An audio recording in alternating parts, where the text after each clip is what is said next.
efek negatifnya sangat banyak gitu. Di antaranya yang seharusnya mendapatkan kuota gara-gara orang ini berangkat haji berulang.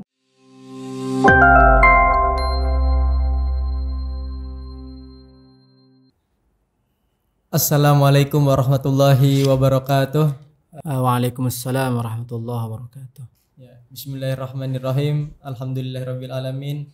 Wassalatu wassalam ala asyrafil anbiya'i wal mursalin wa ala alihi wa sahbihi wa man tabi'a sunnatahu wa jama'atah ila yaumil qiyamah, amma ba'd. Rabbi shrah li sadri wa yassir li amri wahlul 'uqdatam min lisani yafqahu qawli. Amin ya rabbal alamin. Kembali lagi kita di podcast Rasioneriar bersama saya selaku moderator Muhammad Yaul Haq bersama Mahasantri semester akhir Bang Fawaidur Rahman asal dari Madura yang ingin membahas buku daripada almarhum Kiai Haji Ali Mustafa Yakub, Haji Pengabdi Setan. Sebelum lanjut kepada bagian selanjutnya yang ingin saya tanyakan kepada Bang Fawaid, bagaimana menurut Bang Fawaid kesan membaca buku Haji Pengabdi Setan ini?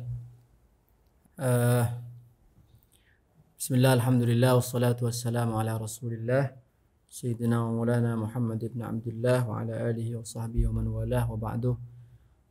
Jika moderator bertanya tentang bagaimana tanggapan saya terhadap buku Haji Pengabdi Setan ini, tentunya saya menilai positif karena tujuan Pak Yai itu ingin agar jamaah yang berangkat ke Mekah itu bisa diberikan keselamatan oleh Allah Subhanahu wa taala, baik berangkat selama di Mekah dan pulang.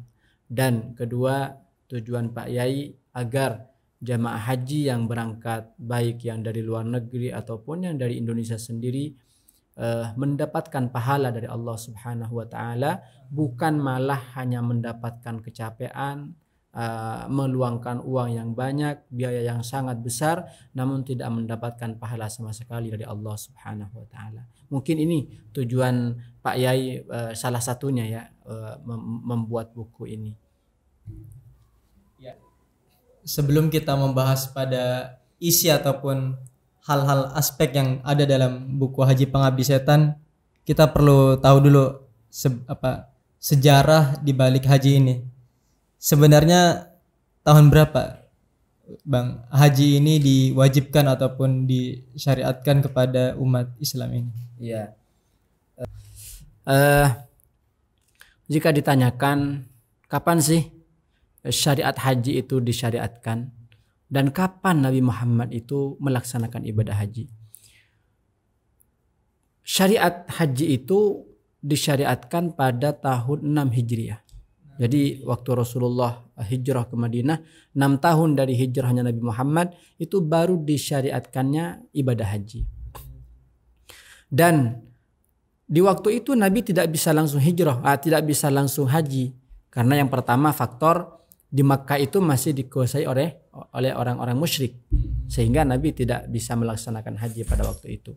Jadi tahun 6 Hijriah, tahun 7 Hijriah Nabi belum bisa melaksanakan ibadah haji. Pada tahun 8 Hijriah, nah di situ ada peristiwa Fathu Makkah. Fathu Makkah, yang mana Makkah itu dikuasai dan dikuasai oleh orang-orang Muslim. Tentunya pada tahun 8 Hijriah itu Nabi mempunyai kesempatan besar untuk melaksanakan ibadah haji.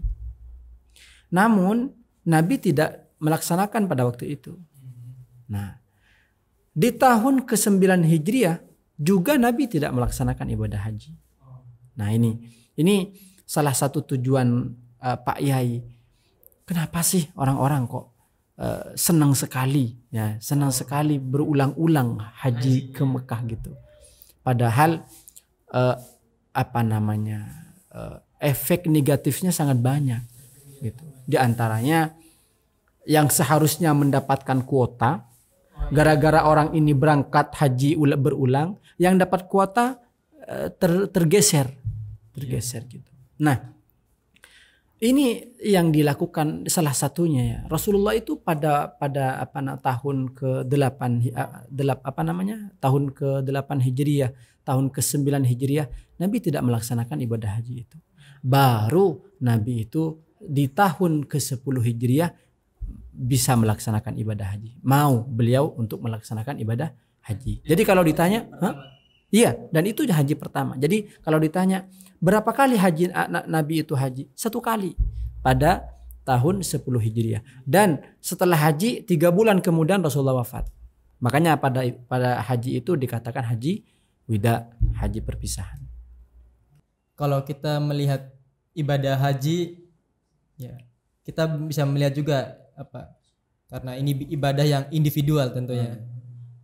Dan manis tatoa ilaihi sabila. Jadi orang yang berangkat haji ini orang yang harus siap, harus mampu dalam segi ekonomi dan dalam segi kesehatannya juga. Yang ingin moderator tanyakan juga, apa yang dimaksud dengan ibadah qashiro dan juga ibadah muta'addiyah? Oh iya. Karena nanti di kalangan masyarakat banyak yang salah paham soal ini. Jadi ada orang yang beribadah haji berulang kali, kemudian umroh berulang kali. Kalau bahasanya Pak Kiai kan dulu ketika sering diundang di TV One itu masyarakat di kampung saya, di desa saya ibadah haji setiap tahun 2 kali, sampai kemudian ada yang umroh sampai sebulan sekali. Itu bagaimana? Ya, jadi ada kaidah fikih ya. Al-muta'addi afdal minal qasir. Ibadah sosial itu lebih utama daripada ibadah individual. Apa sih maksud dari ibadah sosial itu? Ibadah sosial itu ibadah yang manfaatnya itu bisa didapatkan oleh si pelaku dan bisa didapatkan juga oleh orang lain. Itu ibadah sosial. Sedangkan ibadah individu itu ibadah yang hanya didapatkan oleh diri sendiri. Nah, makanya ibadah sosial itu ibadah yang manfaatnya bisa didapat oleh kita sendiri, kemudian didapatkan oleh orang lain, itu lebih utama, lebih berhak untuk diutamakan daripada ibadah-ibadah yang individual. Bukan malah ditinggalkan, tidak, diutamakan yang sosial. Seperti apa? Seperti 2 ibadah. Yang pertama ibadah haji, yang kedua ibadah menyantuni anak yatim, menyayangi anak yatim, mendidik anak yatim. Nabi ketika bersabda tentang ibadah haji, itu beliau mengatakan al-hajjul mabrur laisa lahu jazaa'un illal jannah. Haji mabrur itu, ini hadis sahih, haji mabrur itu tidak ada balasannya kecuali surga. Nah, surga saja. Ini ketika Nabi mengatakan mengiming-imingi sahabat kita tentang ibadah haji.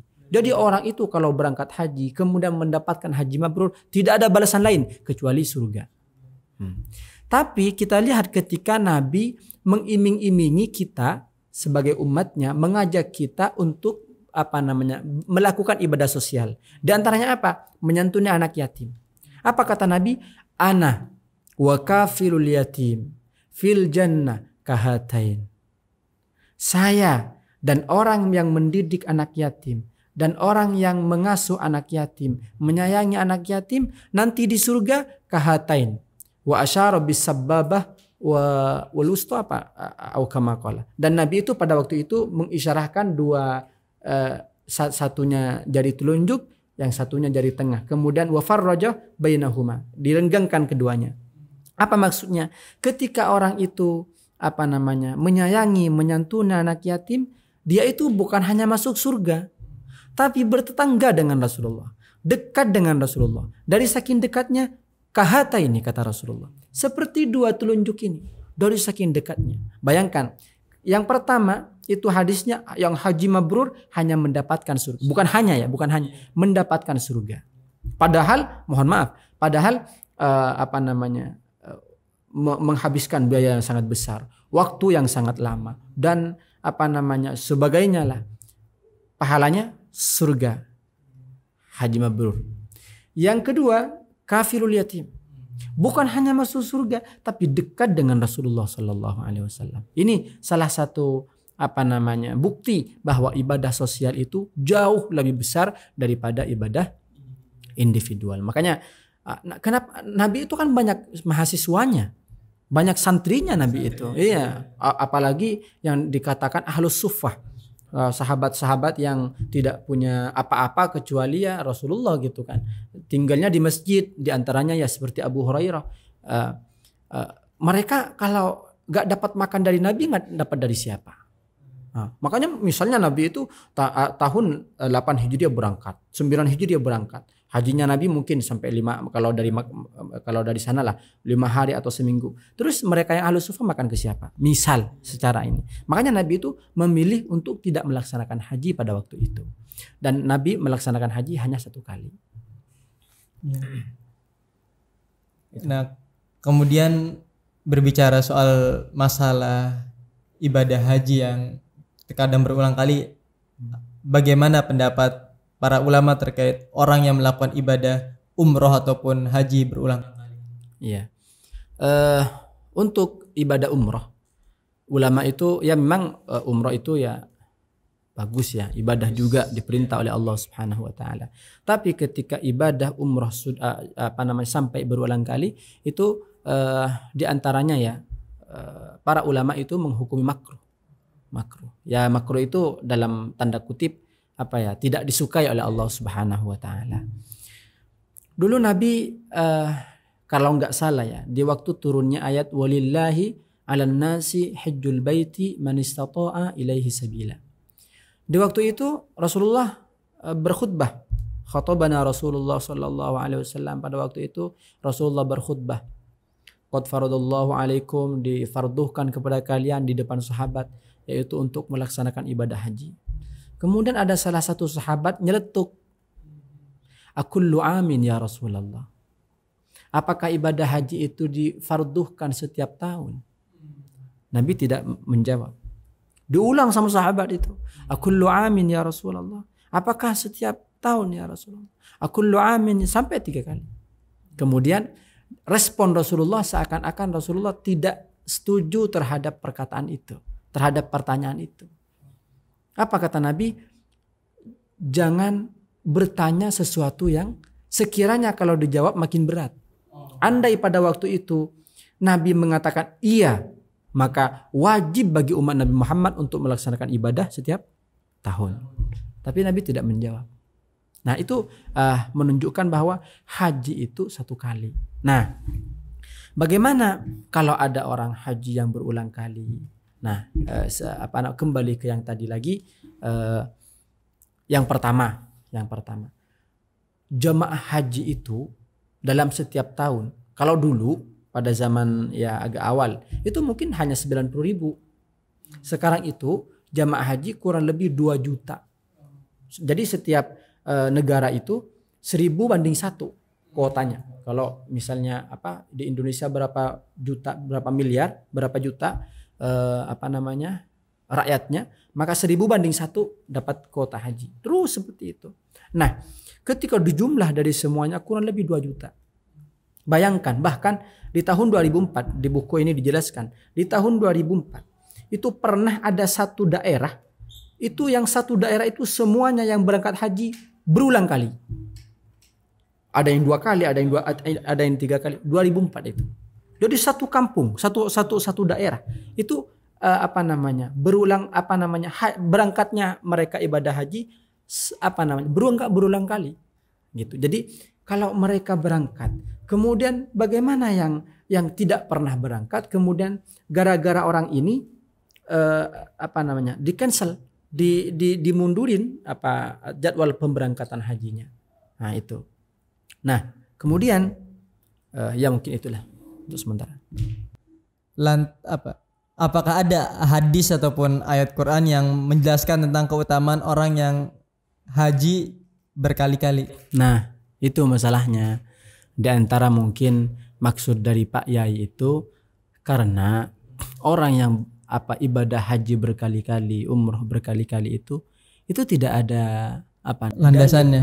Tidak ada landasannya, baik di nas Al-Qur'an, di nas hadis, tidak ada. Makanya kalau misalnya hal itu baik, tentunya Nabi melakukan pertama kali. Karena Nabi itu uswatun hasanah, contoh yang baik. Kalau sesuatu itu baik, sesuatu itu patut ditiru, tentunya Nabi lakukan.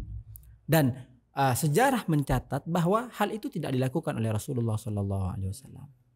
Begitu. Dan begini, di buku ini juga dijelaskan ada takutnya orang yang beribadah berkali-kali itu masuk ke firman Allah Subhanahu wa taala yang berfirman, afara'aita man ittakhadha ilahahu hawa wa adallahu Allah. Apakah engkau melihat orang-orang yang menjadikan hawa nafsunya sebagai Tuhan? Karena apa? Kenapa masuknya ke tentang ibadah haji? Karena tentunya kebanyakan oleh kita, orang-orang yang berhaji berkali-kali itu oleh secara pandangan kita orang baik, orang hebat, orang mulia, orang yang luhur secara akal. Tapi dari sisi lain justru hal itu bisa membahayakan terhadap orang tersebut. Yang pertama, mungkin bisa jadi dia ingin syuhrah, ingin terkenal. Wah, saya haji berkali-kali. Oh, Pak Haji itu hebat. Mencari popularitas, berkali-kali dia haji. Yang pertama. Yang kedua, ya bisa jadi dia ikut hawa nafsu. Sehingga apa yang dia perjuangkan mulai dari biaya dikeluarkan tidak mendapatkan apa-apa di mata Allah Subhanahu wa taala. Makanya ya di antara juga kasihan yang lain lah, kasihan yang lain. Biasanya masyarakat ini kan kalau melakukan suatu ibadah itu mengikuti ustadz ataupun dai biasanya. Sebenarnya siapa yang membawa budaya yang namanya haji berulang kali itu baik, umroh berulang kali itu baik? Sebenarnya hal itu mungkin tidak ada yang mengajarkan gitu. Tidak ada yang tidak ada ustadz mungkin kiai yang mengajarkan seperti itu. Cuma hal ini kan ibadah. Secara zahir baik kan. Tapi ketika hal tersebut ditipu daya oleh syaitan, hal tersebut tidak menjadi ibadah. Seperti dulu Abu Hurairah itu pernah diajarkan untuk membaca ayat kursi oleh syaitan.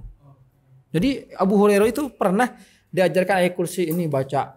Abu Hurairah loh, sahabat Rasulullah, ini dibaca sama siapa namanya Abu Hurairah. Dan itu tidak menjadi ibadah. Kenapa? Karena syaitan yang ngajarin. Nah, hal tersebut juga ini haji, ini ibadah.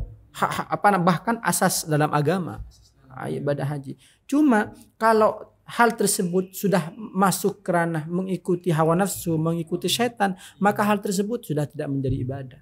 Bisa jadi orang tersebut, wah ini kalau saya berhaji berkali-kali, kita tidak bertanya kepada orang lain, tanya kepada diri sendiri. Bayangkan kalau kita haji berkali-kali, kan hebat berarti. Secara zahir, wah hebat saya sering dipanggil sama Allah, sering dipanggil sama untuk hadir ke Baitullah misalnya. Tapi dari segi lain itu hal tersebut menjadi hal yang negatif. Bahkan Gus Baha pernah bilang ya, sesuatu ibadah itu bisa melahirkan keburukan. Kebaikan itu bisa melahirkan keburukan, apalagi keburukan. Contoh, seorang ulama, seorang muballigh berangkat ceramah kemana-mana, meninggalkan istrinya, meninggalkan anaknya. Bagi masyarakat, bagi umat baik, tapi bagi keluarga tidak baik. Nah itu, apalagi keburukan. Kemudian kalau kita melihat catatan sejarah pada zaman dulu, kita punya tragedi tentang tragedi Mina. Sebenarnya apa sih sebab daripada tragedi Mina tersebut? Ya, jadi di Makkah itu berulang kali terjadi tragedi Mina. Apa tragedi Mina itu? Jadi dari saking banyaknya jamaah haji itu saling berdesak-desakan sehingga banyak orang-orang itu yang terjatuh. Ketika terjatuh diinjak-injak. Dan itu berulang kali. Misalnya pada tahun 1990 itu terjadi juga. Bahkan sampai 1400 korbannya itu. Dan kebanyakan dari Indonesia pada waktu itu korbannya. Kemudian terjadi lagi tragedi Mina itu pada tahun 1994. Banyak juga itu korbannya. Terjadi lagi pada 1998. Terjadi pada 2004 dan terakhir terjadi pada 2015. Dan itu banyak korbannya. Apa faktornya itu? Ya diantaranya itu. Diantaranya banyaknya, dari saking banyaknya jemaah haji. Ya mungkin bagi pemerintah mungkin bisa mengurangi kuota-kuota ibadah haji. Gitu. Berarti Indonesia sebagai negara di Asia yang mayoritas Muslim terbanyak dan kita pun masih punya PR besar untuk menanggulangi hal tersebut. Menanggulangi tragedi-tragedi tersebut agar tidak terjadi di masa yang akan datang. Iya. Soalnya kan satu jiwa itu sangat berharga. Kata Allah, man ahyaha faka'annama ahyan nasa jami'an. Menjaga satu jiwa saja itu seperti menjaga semua manusia, semua jiwa. Kemudian ini masuk pada pertanyaan terakhir, yaitu bagaimana orang yang mampu berhaji ataupun istitoah secara fisik dan juga dana tapi tidak dapat kesempatan berhaji karena problem yang tadi, yaitu keterbatasan kuota. Oh iya. Ini ya, dulu pernah ada seorang perempuan ditanya sama Rasulullah, ma mana'aki an tahujji ma'ana. Apa sebabnya engkau tidak ikut haji bersama kami, kata Rasulullah. Akhirnya si perempuan ini menjawab, ya Rasulullah, saya punya kewajiban di rumah, kendaraan saya seperti ini, sehingga saya tidak bisa ikut Rasulullah, ikut haji bersama Rasulullah. Kemudian Rasulullah bilang, fa idza jaa Ramadan fa'tamiri fa inna umratan fi Ramadan ka hajjatin ma'i atau kama qala. Apa kata Rasulullah? Oh ya udah, kalau begitu nanti kalau datang bulan Ramadan kamu umroh. Karena umroh pada bulan Ramadan sama dengan haji. Nah, ini solusi bagi orang yang ingin sekali beribadah haji. Tapi ingat kuota, ingat sekarang ini kayaknya kalau daftar sekarang itu atau 50 tahun gitu. Kadang 60 tahun yang akan datang. Secara akal manusia itu baru bisa berangkat. Misal yang baru daftar baru dapat uang misalnya umur 30. Berarti secara akal manusia berapa itu yang bisa berangkat? Kan mungkin sampai 90 tahun. Kalau nyampe, ya kan? Sedangkan umat Nabi Muhammad baina sittin wa sab'in, umurnya antara 60 70. Nah, maka dari itu Nabi ngasih solusi. Gimana caranya? Oh begitu. Kalau nanti masuk bulan Ramadan, datang bulan Ramadan umroh. Fa inna umratan fi Ramadan ta'dilu hajjatan. Umroh di Ramadan itu pahalanya seperti beribadah haji. Nah, bukan berarti kita tidak harus nyetor haji, tidak, tetap harus nyetor haji, tapi kalau bisa ya sambil melaksanakan ibadah umroh pada bulan Ramadan. Karena hal tersebut bisa menyamai ibadah haji. Kemudian apakah ada pesan-pesan dari Bang Fawaid tentang buku Haji Pengabdi Setan ini kepada para followers YouTube atau subscriber YouTube? Oh iya, pesannya sih banyak ya, tapi ya ringkas lah. Yang pertama, buku ini tidak hanya mengupas tentang ibadah haji. Banyak judul di dalamnya. Cuma yang lebih dominan tentang ibadah haji. Tentang banyak di sini, banyak. Jadi bagi teman-teman yang ingin penasaran untuk membaca buku ini, insyaallah Darus Sunnah masih banyak stok untuk teman-teman bisa beli. Dan ini sangat bagus, sangat bermanfaat insyaallah. terima kasih kepada seluruh subscriber yang telah menonton acara podcast Rasionariar yang sangat bermanfaat, yang membahas tentang Haji Pengabdi Setan bersama Ustadz Fawaidur Rahman dari Madura. Saya moderator undur diri, kurang lebihnya mohon maaf. Wabillahi taufiq wal hidayah. Wassalamualaikum warahmatullahi wabarakatuh. Waalaikumsalam warahmatullahi wabarakatuh.